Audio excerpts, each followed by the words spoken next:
All right, so let's start by creating our database table. So in our project root directory, let's create a new file called tables.sql, and then we add this to Git. And then first we wanted to create the files table. So let's write create table if not exists file. And then the first attribute is ID. So this is going to be serial. And then it's a primary key. And then the next attribute is name, which is a string. And then in SQL terms, it's called character varying. And then we're going to have a uploaded at, which is going to be a timestamp with time zone, and we can set a default value to current time stamp. Next is location, also a character varying. So this is going to be the file path, and then we're going to have a status. This is going to be a integer and then default value 1. So basically it's the 1 means active, 0 means inactive, and then -1 is deleted. All right, and then we're also going to have size, also integer. All right, now close that with the semicolon. So let's open up terminal and then let's connect to the database. So, and then enter the password. And then we just copy all of the statement we just write and then paste it in here. So just like that, and hit enter. So now it says create table. So we can verify that by typing \d and then space, and then type our table name, which is file. So as you can see, it creates a table called have all the columns and the type. All right, now our table is created. We can go back to our handler.go, and we can actually add the code to insert the metadata to the table. So first we're going to need to create a new folder in our projects root directory. So let's call it model. And inside of it, let's create a new file, Go file. Let's call it file. So this is going to be the file model. And then let's create a custom struct. So type file meta struct. And then all the fields are going to corresponding to the database table. So we're going to have ID, and then it's going to be a int64. And then also has a JSON tag of ID. So the JSON tag is going to help us whenever we wanted to return a JSON to the client. So the next one is name string JSON name, and the next one is location string JSON location, and then uploaded at string uploaded at status int64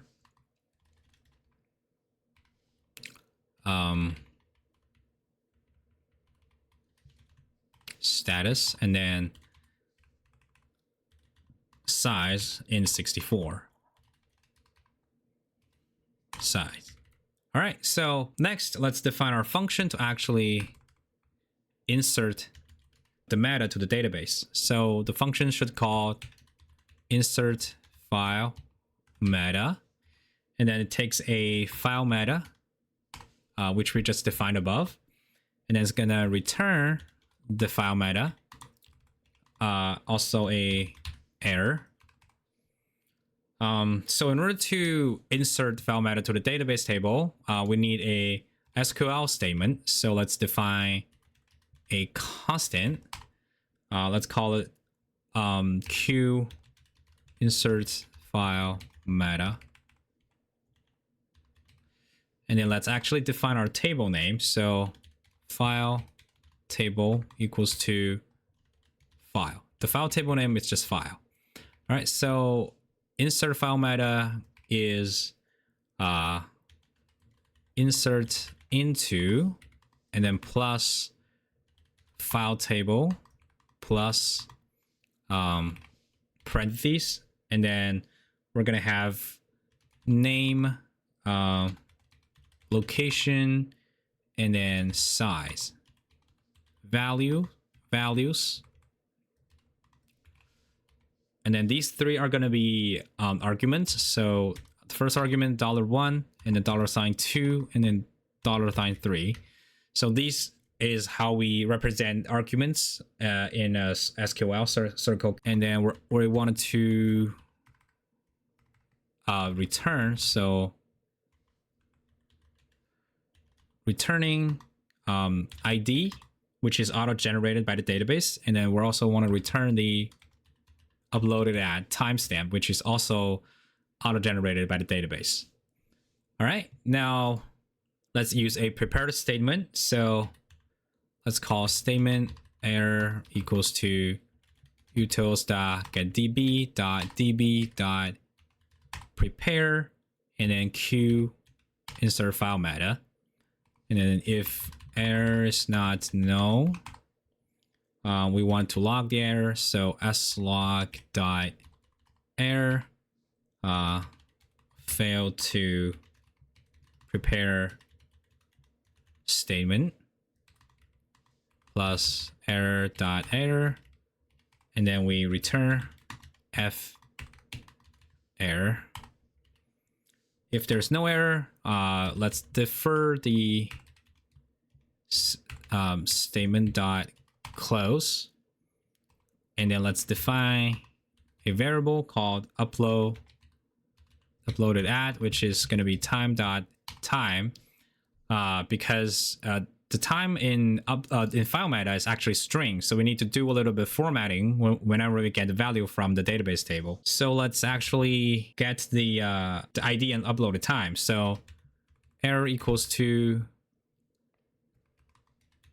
statement dot query row, and then we pass in the arguments. The first one is name, so f dot name, and then the second one is f dot location, and then f dot size, and then we can scan the returned value. So the first one is ID, so f dot ID, and then the second argument is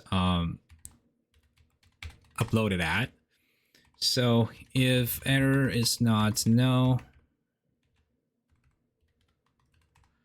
we wanted to log the error, failed to query row, error.error, and then just return f error. And then let's format uploaded time. So uploaded at equals to format. So 2006 01 02, and then 1504, and then 05. All right, now let's just return f and then no. All right, now this is how we actually calling the circle statement and then insert our file meta to the database. So we need to call this function in our handler to actually do the insertion. So go to our handler.go, and then right after we do the IO copy, let's define a new file meta equals to model.file meta, and then we need name, which is file handler dot file name, and then location is new file path, and then we're gonna have size is file handler dot size.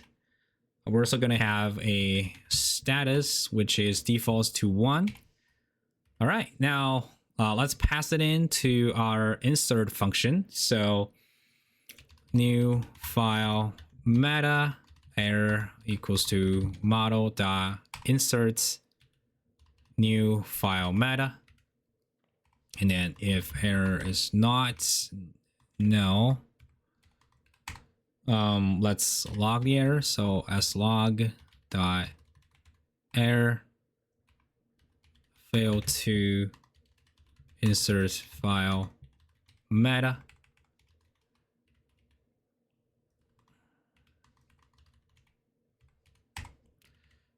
And then we wanted to write header http dot status internal server error, and then return. And then if there's no error, we wanted to return the new file meta as a JSON to the client. So let's do w.header.set content type, which is application/JSON. And then we write header, which is status OK, and then let's actually encode the struct to JSON. So let's use the JSON package. So JSON.new encoder, passing in our response writer, and then let's encode new file meta, just like that. All right, so let's remove this colon. All right, now our application is running. Let's pull up Postman. So just like last time, I'm gonna send the Golang.png file to our server. If everything works, we should have a new record in our database table. So let's click send. Oops, there looks like there's an error. So it says SSL is not enabled on a server. All right, so I found the problem. So in our .env file, the DB address, we should have a parameter at the end. So right after our Cloud Drive database name, let's add a parameter. It's called SSL mode equals disable. Let's rerun this, and then let's send the request again. All right, now you can see that we actually returned the file meta back to our client. So let's get into our database. All right, now let's see if we have the record in our database table. So let's type select asterisk from file, and then semicolon, enter. So the asterisk just means select every column from the database table. And as you can see, we have the record in our database table. All right, so we're finally done with our upload API, and then we can move on to the next one. All right, so I have go ahead and upload a couple more files using our upload file endpoint. So there's a data.txt file, and then the golang.png we have been using, and then a index.html, a JSON file, and also a readme.md file. And if we take a look at our database table, you can see that all file records are in the table. So let's go back to the IDE and keep working on our retrieve a list of files endpoint. All right, so switch to the main.go file, and then let's define the route first of all. So server.handle func. This is going to be a GET request, and then the route is /files, plural, and then handler dot get files. All right, now let's create get files in our handler file. So switch to handler.go, and then at the bottom give some space, and then let's type func, and then get files w http dot response writer, and then r, which is a http dot request. So for this endpoint, I want the user to be able to search the files based on the file names, and I also wanted to add pagination. All right, so basically the URL should look like this. So let's write in a comment. So get files URL should look like /files, and then takes 3 parameters. So the first one is search, and ABC, for example. And then also the next is pagination. So we should have page equals to some number, and then also a limit equals to some other number.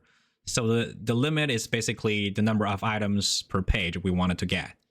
The first thing we're going to do inside of our function is obviously to get this 3 parameters from our request URL. So search equals to r.url.query.get, and then the name is just search, and then the next is page. So we have page string equals to r.url.query.get, and then page, and then same thing for limit. So limit string equals to r.url.query.get limit.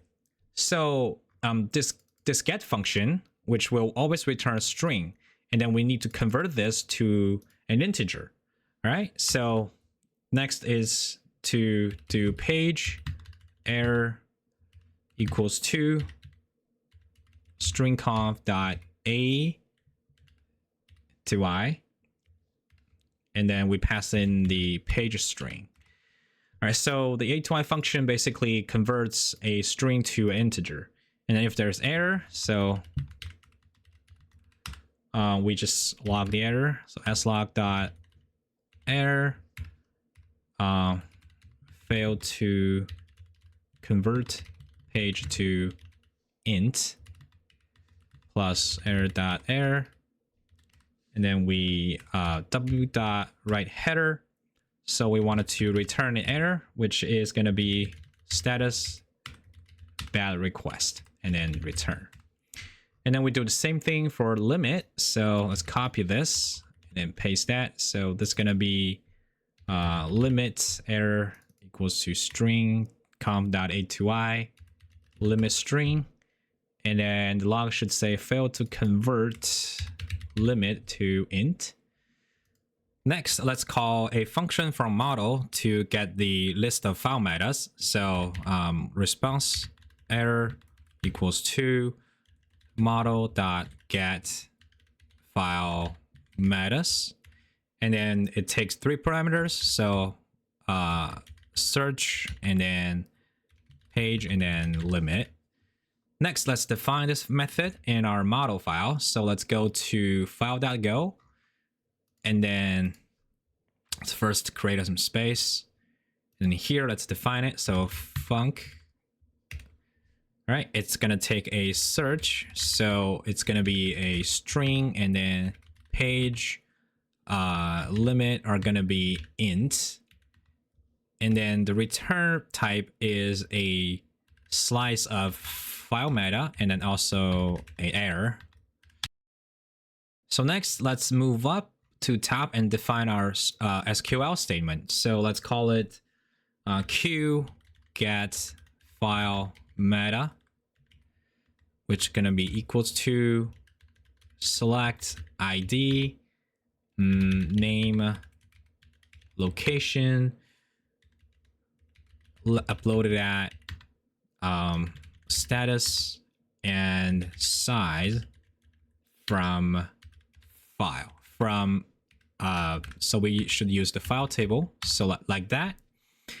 And then we're going to use this as our base query to expand on the search query and then pagination.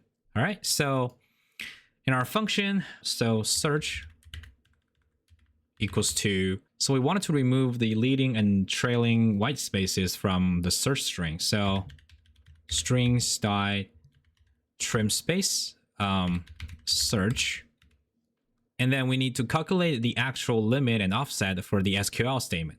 So let's define a query limit, which is just going to be limit, and then query offset, which is going to be limit times page minus 1. So basically this means that if we want the first page, the page number is going to be 1. But the actual offset for our SQL query is going to be 0. All All right, and then if we want the second page, we're going to pass in 2, and then 2 minus 1 becomes 1, and then we wanted to have the offset of just limit.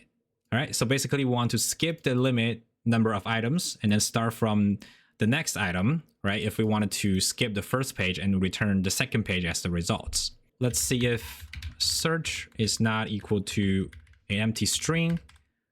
So let's first define a variable. So var query statement equals to get file meta query. And then if the search is not an empty string, we want to add a where condition to the query. All right, so query statement equals to, remember to start with a white space and then where name, and then we use pattern matching. So just like that. And then the $3. So this is going to be the third argument in our query statement, because the first one and 2 arguments are going to be the pagination we just created here. All right, so if the search query is not empty string, we're going to expand a where condition. And then after that, we're going to keep building our query statement. So we're going to add a order by clause, order by uploaded time, so in descending order. So basically the latest uploaded one are going to be on the top. All right, so and then limits, this is going to be the first argument, and then offset going to be our second argument. After that, we can go ahead and prepare our statement. So statement error equals to utils.getDB.db.prepare query statement. And then if error is not no, we wanted to, let's log the error. So fail to prepare statement, error.error, and then we just return no and error. After that, so let's defer statement.close. All right, now we need to also define some variables here. So let's actually define them on top. So here, let's define an error. And also we need to define a rows, which is going to be sql.rows. All right, so this is going to hold the return from the database. All right, so let's keep going. If search is not an empty string, so remember there are 3 arguments if the search is not an empty string, right? So when we run our query, we need to also see if the search is not empty string, we need to pass in the search. So rows error equals to statement dot query.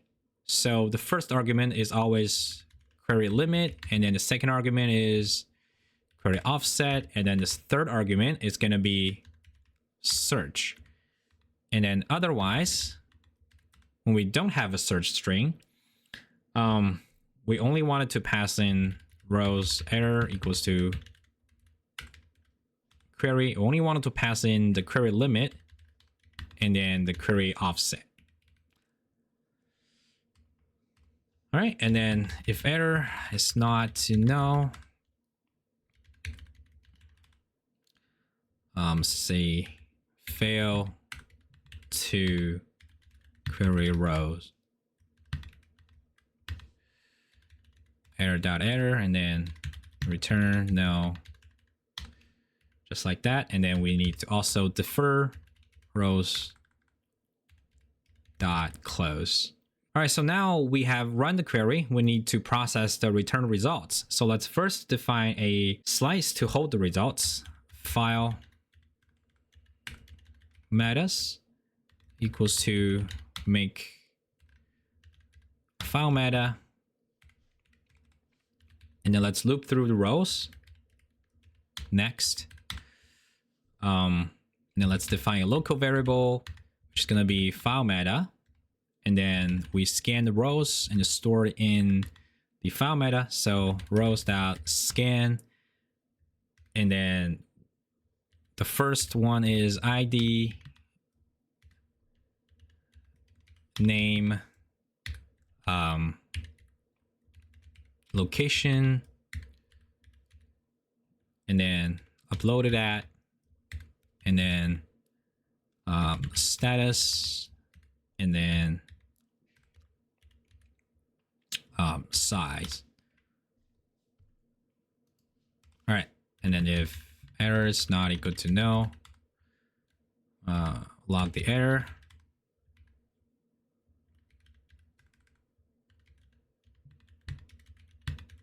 Failed to scan row,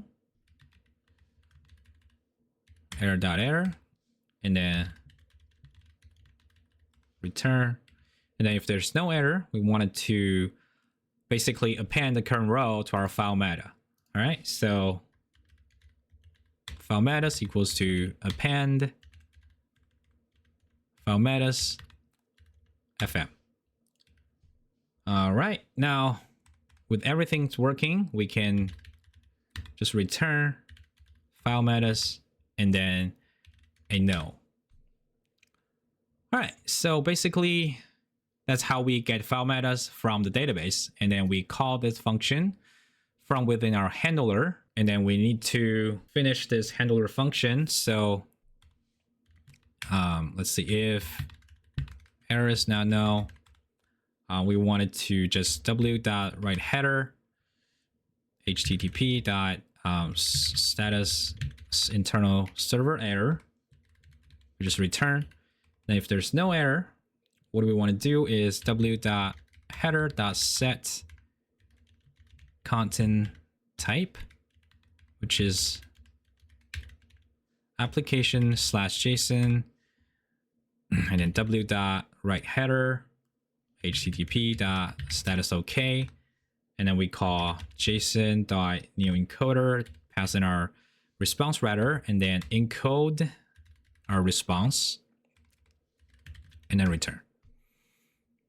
All right, so that's basically the get files endpoint, and then let's run this program. All right, let's open up Postman, and this is our endpoints, and then we have 3 parameters.